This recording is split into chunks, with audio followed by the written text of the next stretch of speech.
Welcome to CityWorks, a co-production of the City University of New York School of Labor and Urban Studies and CUNY TV. I'm Laura Flanders. Each month, CityWorks explores the challenges and lived experiences of working people on the job, at home, and in our communities. Artificial intelligence has arrived, arguably the greatest technological transformation of the modern era, reaching into virtually every facet of our lives. And at the center of this tech revolution, our workers. The potential for positive change, we're told, is limitless. AI can unleash prosperity that improves working conditions and lifts us all up. But labor scholars and union leaders see a different outcome if AI is left unchecked in the hands of profiteers. AI, they say, will only increase economic inequality, curtail the rights of workers, and undermine our democracy. Labor, they insist, must have a voice in how this tech is designed and implemented in order to improve, not undermine, workers' job quality and rights. Joining me today to talk about artificial intelligence and the future of work, the promise and the peril, is Jason Resnikoff, assistant professor of contemporary history at the University of Groningen in the Netherlands. He's the author of Labor's End: How the Promise of Automation Degraded Work. And we're also joined by Susannah Glickman, assistant professor of history at Stony Brook University, who studies and writes about the history and political economy of computers and computing. First, we'll hear from labor journalist Alex Press and tech researcher Edward Ongsuego Jr. from a roundtable discussion titled Labor, Big Tech, and AI that was held recently at the CUNY School of Labor and Urban Studies. Here's that. When we talk about artificial intelligence, we're usually conflating wildly different things. We're confusing systems that are automated systems that are used to predict things, to take data that's been generated in the past and make some decision about it, maybe to decide whether to grant someone bail, whether to, what insurance rates you should be charged on your vehicle, on your health care, to decide whether or not you're committing welfare fraud, to decide, whether or not someone should be flagged for a secondary search and some security screening, right? You have forms of artificial intelligence that are about generating things, mimicking some aspect or passable aspect of human cognition, generating, essays and sentences and poems and prose through ChatGPT, generating art, generating video, generating simulacrums of these audio, visual content. You also then have content moderation AI, deciding whether or not you get banned for threatening to hurt a federal official or something like that on Twitter, or also deciding what content you get fed in the first place, whether you should be fed more videos or less videos of a certain type, figuring out how your likes and screen time and your follows and other information feed into what sort of content you should be shown. So, broadly speaking, we can think about AI as automated systems that are trying in one way or another to respond to human behavior, mold it, shape it, alter it. But also, more broadly than that, we can also think about the fact that artificial intelligence systems are also systems that, they're used to predict, they're used to surveil, they're used to control, they're used to modulate human behavior, and that can be, these kind of minuscule examples I used in consumer, business to business, security and other type of settings, but also, police, border authorities, militaries, hospitals, other sort of institutions where large decisions about people's lives, are being made, about their livelihood, about the mortality, about whether or not to control them, detain them, kill them, maim them, help them, or provide resources to help them are made, right? And I think, when we're talking about artificial intelligence and when we're hearing what firms are telling us, it's important to step back and say, these are people who are trying to sell a product that gives them unimpeachable and unaccountable control over how resources are allocated. And that's really what is at stake with AI. In the kind of the long history of Silicon Valley, one aspect of it, why early tech companies started there was they were evading the East Coast unions, which, the labor movement, when Intel was setting up shop outside of Boston, there were labor unions there, and they went west. The CEO of Intel at the time said very explicitly, "We're here to evade unions." This nucleus, if that's the product, this is, of course, the result. I think AI, it's interesting in that it's, probably the best, most effective PR campaign I can think of as far as a technology that's incredibly damaging and kind of evil, but also just looks like a fun tool that you can use while you're doing your homework. The Israeli military is using projects like Lavender and Where's Daddy to sort of map out, who to kill, create kill lists, no regard for accuracy. Not that an accurate kill list is a thing that exists. That makes sense. But this is what the tools are. And while technology always has some liberatory potential, this is so baked in at every level. These kind of like this ranking of what matters, this desire to profit and judge and surveil and kill, that it really makes it easy, I think, to understand that like AI would have to be very much reimagined for it to be kind of this liberating tool that we then are presented with as, oh, it's just going to make your job less tedious. You're not going to have to code as much or something like that. A lot of people over the past 2 years have had it rolled out and integrated into the workforce, and surveys constantly find that it's not actually improving their productivity. It's a headache because you have to spend a significant amount of time either fact-checking the output or learning this new interface that is, non-functional a lot of the time, and so maybe you just go around it in one way or another, or some forms of sabotage because they're not interested in actually integrating it and don't want to encourage wider adoption of it, or again because you have to spend a lot of time figuring out what is how much of what it's saying is actually accurate. So allowing and integrating predictive AI and increasingly generative AI is something that a lot of firms, a lot of institutions that are concerned with efficiency are going to do. The more public they are, the more opportunity there are to resist, but also at the same time, because of the lack of funding for so many of our institutions, because of the neoliberal logic that's a lot of them are embedded within, in which they are trying to figure out how do we do more with less, they are going to adopt haphazardly these programs even if they don't work. Unionized workers who actually have a tool at their disposal, are some of the only people in the American public who actually have any way to have a say over this. At the same time, this is technology that is being rolled out at incredible speed at a time of like just a historic disorganization among the American working class, weakness in the American labor movement. The vast majority of workers are not in a union, right? And they're sort of reliant on the very small number of workers who are union members to sort of be doing something on their behalf, basically, by trying to stop this. And I just, when I think about, call center workers, for example, are some of the most kind of, this is where this technology has been especially rolled out, and it has led to some layoffs, a lot of more just these now even more annoying jobs, if a call center job could get more annoying, where you also now are using a chat bot that isn't working or is saying like offensive stuff to the person you're interfacing with. So it's yet another case where like workers, as on so many issues, from the environment to discrimination, workers are becoming the front line that can kind of raise the alarm about the effects of this in every sort of capacity and vein. So much of this also comes out of the idea that people think or believe that if you just know more information about a person, you can figure out what to do next.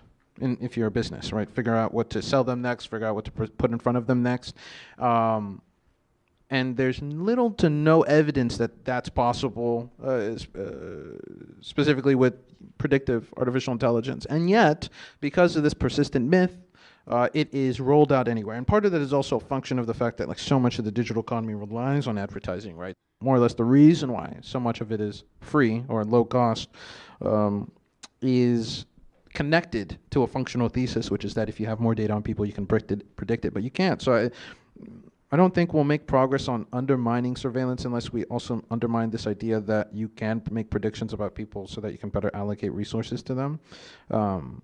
But once we do that and start funding and staffing some of these regulatory agencies, that can be like a basic first step. I think the further routes, imagining alternative AI, total ban of surveillance, freezing most other forms of artificial intelligence, and their integration into public institutions will take as part of a larger conversation about what we want to do with technology. And do we just want it to be optimizing and making us more efficient?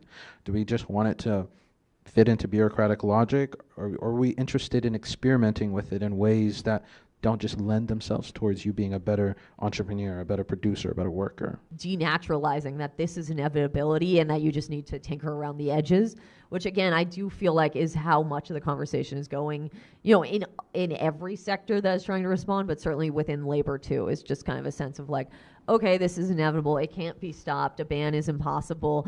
What would it look like if like every 6 months, one bus driver got to talk to one software engineer at Microsoft? Like that is a non-starter, as a solution. And I think as we're forming coalitions, as we're forming organizations, and understanding that the regulations are so lacking, that's an uphill battle. Just a constant sense of like, again, this kind of thinking that Ed is laying out of like, what would it look like to actually question this technology entirely? What would it look like to actually start thinking about like, if it were up to workers to figure out what are the parts of my job that are tedious, what are the ways I could imagine it looking different given the immense wealth and prosperity and money in this country and in this world, what would that technology look like? And then compare that to what AI is actually offering. I think there's just a constant, because normally I wouldn't think like, these things are that important, but because we're just it's a deluge of like advertising and PR. It's really important to keep this stuff in mind, that like it does not have to be this way, and you don't have to accept it as like as sort of the beginning of being serious as a coalition or something like that. Those were some highlights from a recent panel discussion titled Labor, Big Tech, and AI that happened this past fall at the CUNY School of Labor and Urban Studies. Coming to my guests, Susannah Glickman and Jason Resnikoff. First off, it is true that AI, artificial intelligence, has gotten one hell of a PR job. What's the story that we're hearing, Susannah? So I think there are a number of overlapping stories and myths, and this is part of what I study too, is how those actually interact with material infrastructures. But one is that you talk to people, they say AI is going to take over everything, it's going to put workers out of jobs, we're all going to have to figure out a future without work. And the other side of it is the production side, where the myth is that this is all the product of tech entrepreneurs and the free market, and that the free market ought to determine, how these technologies are deployed. All right, so it's all thanks to Elon Musk and Peter Thiel and Steve Jobs and the rest, and it'll be great for all of us, right, Jason? Well, that's what Elon Musk said when he was talking to the British Prime Minister not so long ago. He said that AI is going to usher in a time of abundance, that AI will, quote, do everything, which is a claim to make. But, Time magazine had a different cover, no less breathless. It was the end of humanity, quite simply. So what's wrong with either of those scenarios, Jason? Well, I have a few points, maybe. The first is that what AI is rarely defined. So the market hype and news hype from the types like Elon Musk, et cetera, would have us believe that AI is a clear and discrete technology that's going to change everything. But exactly what it's doing or how it's going to do that remains extremely vague. And I would argue that's the place for us maybe to begin, not just by, let's say, trying to define AI. That might not be a good use of our time. But instead, why something so vague could at the same time seem so powerful. At the workplace level, Jason, you describe this as creating a product that is not great at the work that it does, but is pretty darn good at being a boss. Can you talk about that? Yeah, absolutely. So if we look at something like, famously, ride-hailing apps, for example. Uber, Lyft. Yeah, Uber, Lyft, exactly. Now, these are often the companies that own these, like Uber and Lyft, will argue that these apps are powered by AI in some capacity. But really what these apps do is that they surveil workers and speed them up, drive them harder, push them, and make it as though they have their boss sitting in the car right next to them. It makes it very hard for them to control their own labor, control their own time. And so the argument here is that actually what these apps often do through surveillance is that they take the logic of the factory, which used to be held within the four walls of the factory, and now export it outside onto the street, into the home, everywhere that someone has some kind of mobile device. And they bring the kind of carceral prison-like nature of working in a factory and force it onto a lot of other jobs where formerly people would have been rather more dependent. You can think of something like Amazon delivery drivers who have to pee in bottles and these terrible nightmare stories.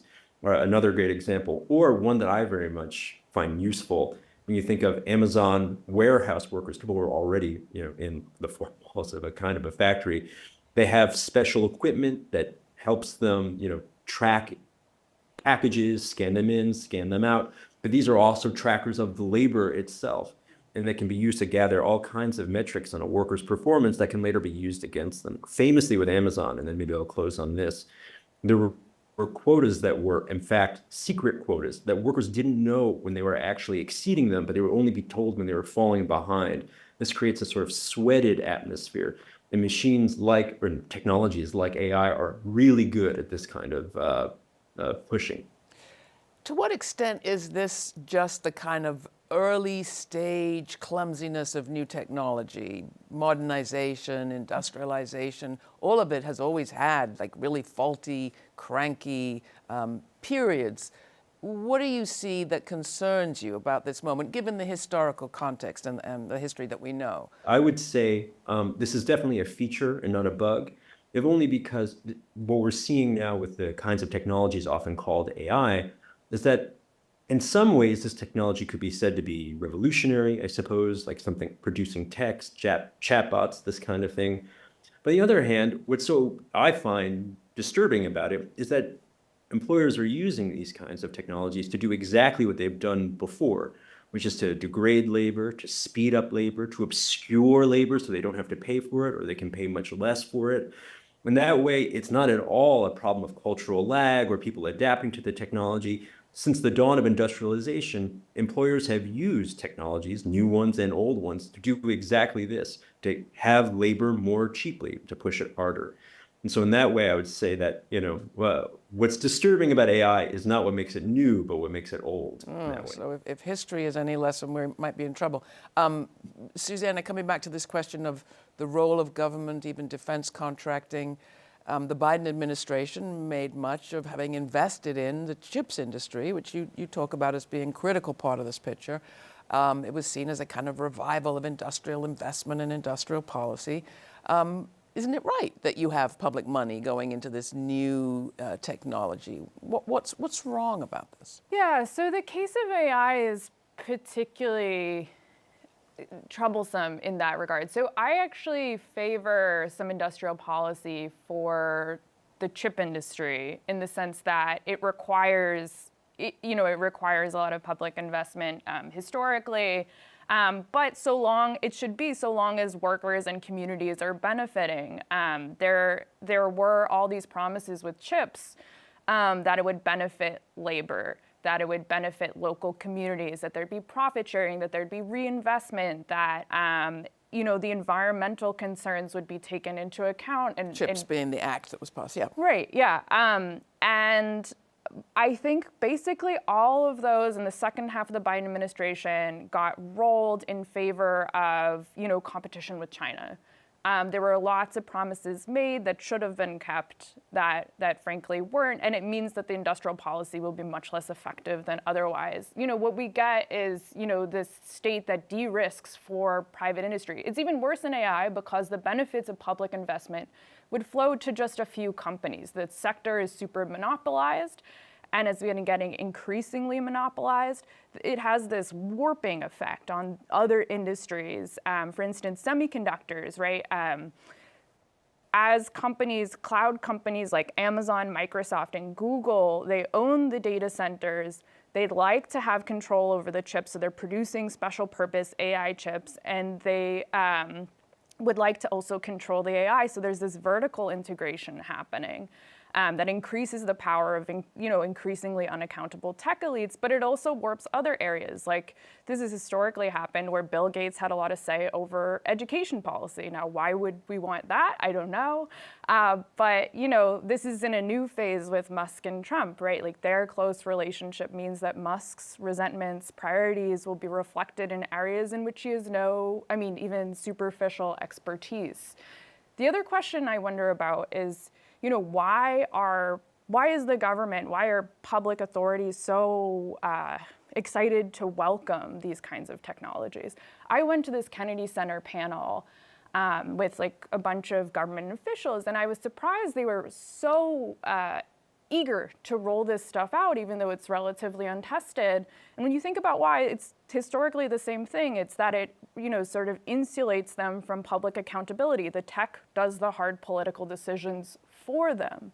And when the tech fails, it's not a political problem, right? You can just say, oh, the tech isn't good enough. It's not there. The line will keep going up, even though that's not true for AI, machine learning, right? You can't, feeding more data and more compute doesn't actually lead to better outcomes or better models.